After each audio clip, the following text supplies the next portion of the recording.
Tapi kan kita dari kejadian ini kan bisa kita ambil sisi positifnya ya. Maksudnya itu jangan jadi merasa wah ini gara-gara adanya gugatan Ari Bias nih misalkan jadi bikin ketakutan para penyanyi gitu kan. Jadi menurut gua sih ambil sisi positifnya adalah supaya hubungan antara penyanyi dan pencipta lagu ini menjadi tertib hukum. Begitupun hubungan dengan penyelenggara konser.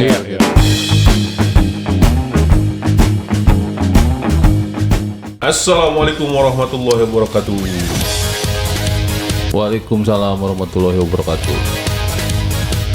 Penikmat hukum sekalian, bersama kami Advokat Duo, modal kalian debat dan tarung gagasan di warung kopi.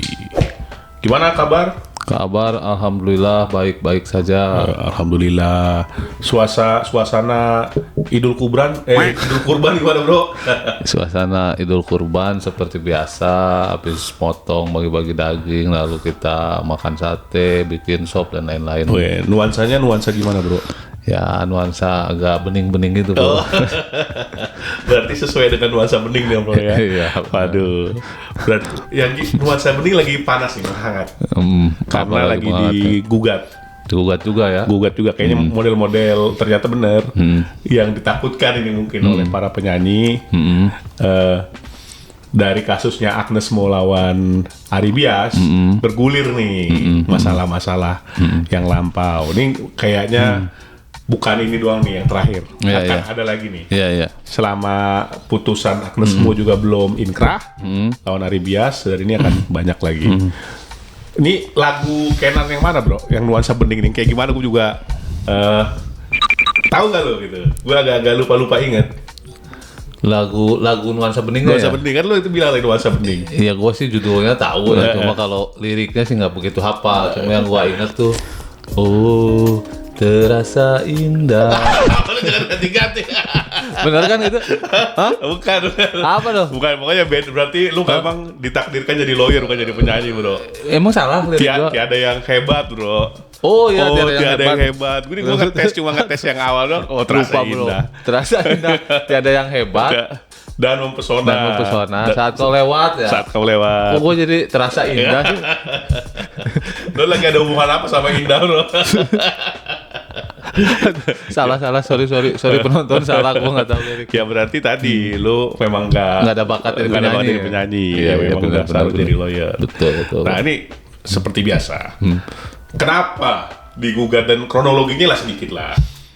Kalau kenapa digugat ya gue hanya lihat dari SIPP, Bro. Itu karena SIPP ini kan hanya mencantumkan. SIPP itu apa? SIPP ini sistem administrasi di pengadilan negeri gitu. Ini kan adanya di pengadilan negeri Jakarta Pusat tuh. Gua baca ada tuntutannya kan yang di gugatan. Ya, tuntutan bagian dari gugatan petitumnya itu hanya menyatakan bahwa Didi Aldiano ini melanggar hak cipta karena menggunakan lagu secara komersil tanpa izin ada di 31 pertunjukan yang ngeri banget, Bro. Banyak berarti ya? Banyak, makanya nilai ganti ruginya, nilai dendanya nih luar biasa sampai 24,5 M. Wih, fantastis ya. 10M sama 14,5 M. Itu, kalau pembagiannya lah. Ya, ini dia minta ganti rugi, pembayaran ganti ruginya. Ya, SIPP itu untuk umum ya. Kalau ini buat penikmat hukum yang belum tahu, jadi siapa aja bisa ngebuka. Tinggal dicari aja SIPP Pengadilan Negeri Jakarta Pusat. Ditulis nama penggugatnya atau tergugatnya, dia keluar dia. Oke, berarti penggugatnya fix Kenan Nasution, pencipta lagu dong. Kalau berdasarkan di SIPP sih ada dua ya, satu Kenan Nasution, satu lagi Rudi Pekerti. Gitu. Nah ini hubungannya Rudi Pekerti sama Kenan Nasution, gua nggak tahu nih hubungannya apa gitu. Karena posisinya sama ada penggugat. Ya harusnya sih sama-sama pencipta. Gitu. Tergugatnya kalau berdasarkan SIPP hanya satu, Didi Aldiano. Tergugat 2, 3 nggak ada ya?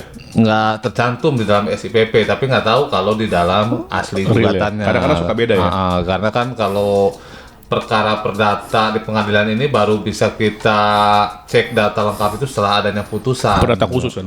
Perdata khusus ini, perdata umum juga demikian. Beda dengan putusan MK, dengan permohonan di MK. Kalau di MK bisa kita cek secara menyeluruh gitu, bro. Iya, jalan permohonannya juga bisa Lebih di-download terus kan? transparan kalau di MK seperti itu. Oke.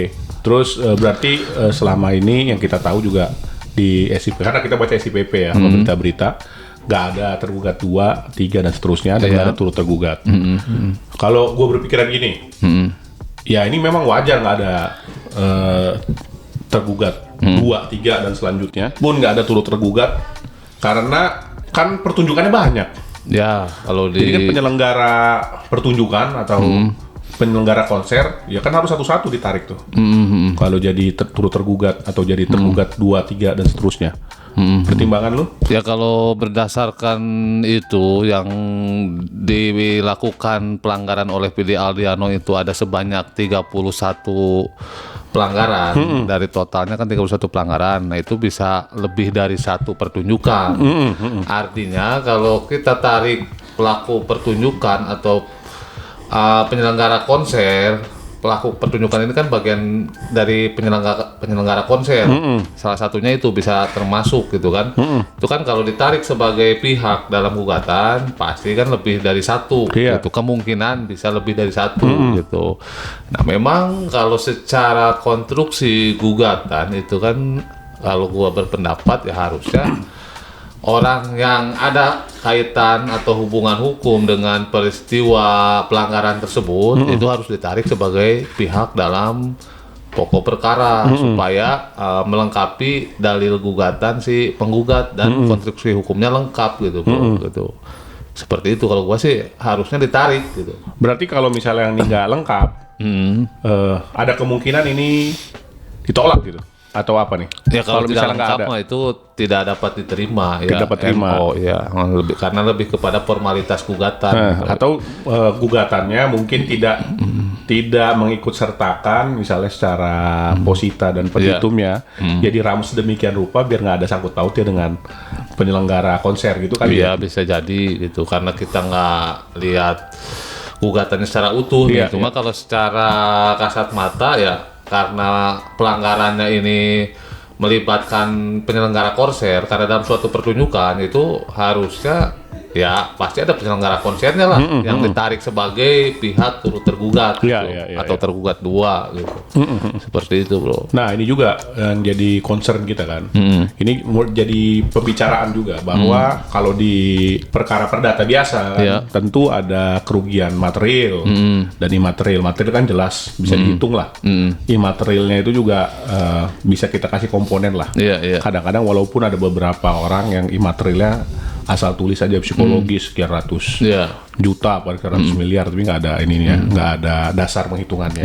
Nah ini terkait denda ini di undang-undang terhadap pelanggar hak cipta kepada sesama yang mempunyai hak cipta, ini yang melanggar hak cipta, terus yang mempunyai hak cipta itu udah ditentukan belum, bro, dendanya? Kalau atau gimana? Di undang-undang hak cipta yang diatur denda itu terkait ketentuan pidananya, bro. Jadi barang siapa yang melanggar pidana ada pilihan itu bisa dipidana penjara atau bayar denda gitu, bro. Nah itu hanya mengatur soal pelanggaran pidananya. Sementara untuk perdata khususnya itu tidak ada ketentuan di dalam undang-undang hak cipta terkait nilai dendanya atau nilai ganti ruginya seperti itu.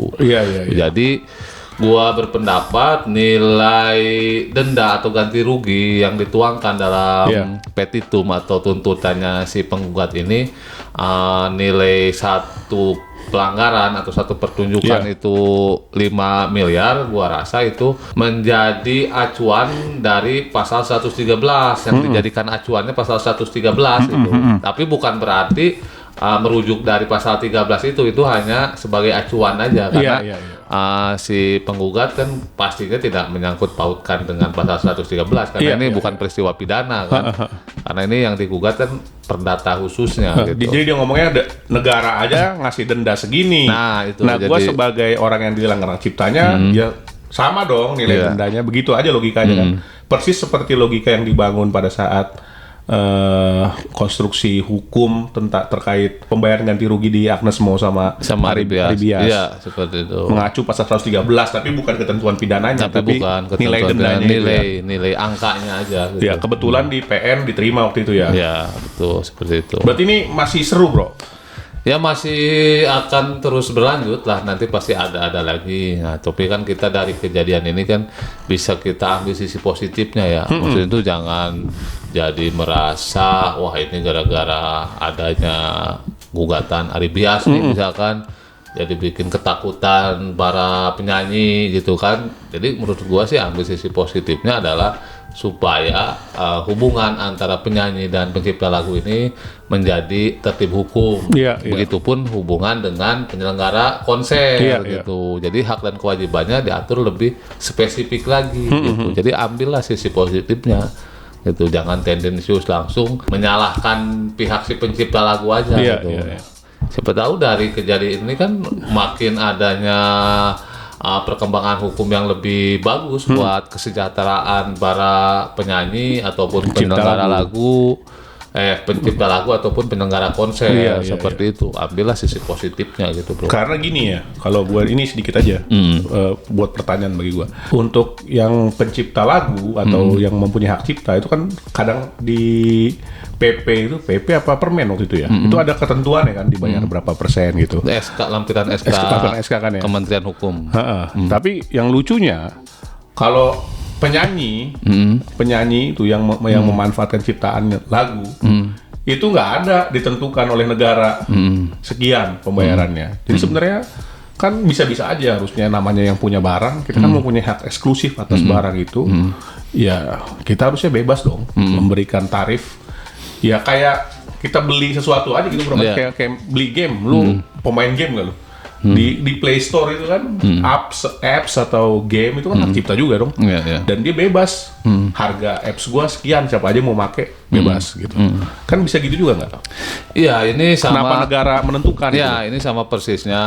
Gua lihat ya dari pernyataan Ahmad Dhani pernah mengatakan demikian. Kayak begini. Persis. Kok bisa sama sama gue bro? Ya nggak tahu apa kebetulan. Jangan-jangan ini sarjana hukum juga bro? Nggak, gue nggak pernah dengar. Merhatikan gitu. Gue nggak pernah dengar. Ini persis Ahmad Dhani pernah menyampaikan. Lu gitu. Ini berarti pujian atau apa nih buat gue nih bro? Ya enggak lah, ini kan bisa jadi kebetulan gitu. Ini gue lanjutin dulu nih, jangan dipotong, kasihan penonton nggak jelas maknanya dengan kau. Jadi apa yang lu sampaikan ini poinnya adalah kenapa negara mengatur pencipta lagu untuk berbisnis, sedangkan penyanyi dan penyelenggara konser itu nggak diatur, bebas aja. Bisnisnya nggak diatur gitu. Artinya kan gini, konsepnya adalah penyanyi datang untuk konser atau menyanyikan lagu itu kan dalam konteks bisnis. Begitupun pencipta lagu dia membuat lagu dan begitupun dia jual lagu itu ataupun dia kasih royalti dengan tarif tertentu itu kan suatu bisnis. Jadi kan kenapa negara mengatur bisnis pencipta lagu sedangkan penyanyi nggak diatur?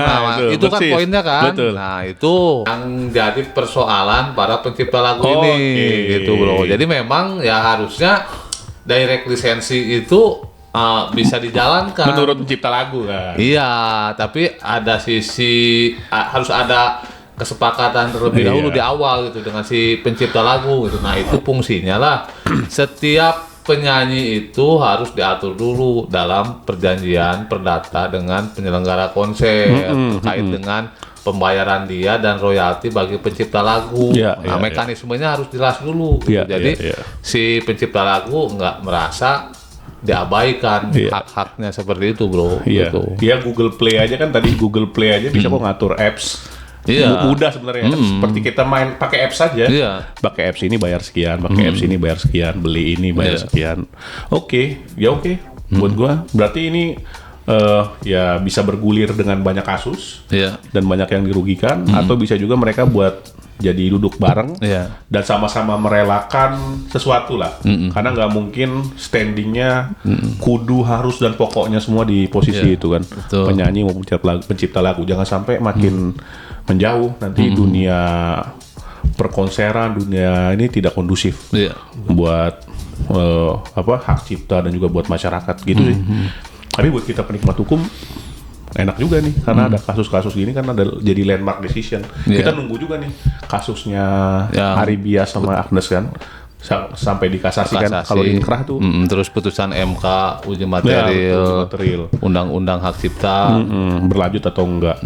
Oke bro. Oke. Sekian, kita jumpa lagi dalam sesi-sesi selanjutnya. Terima kasih. Wassalamualaikum warahmatullahi wabarakatuh.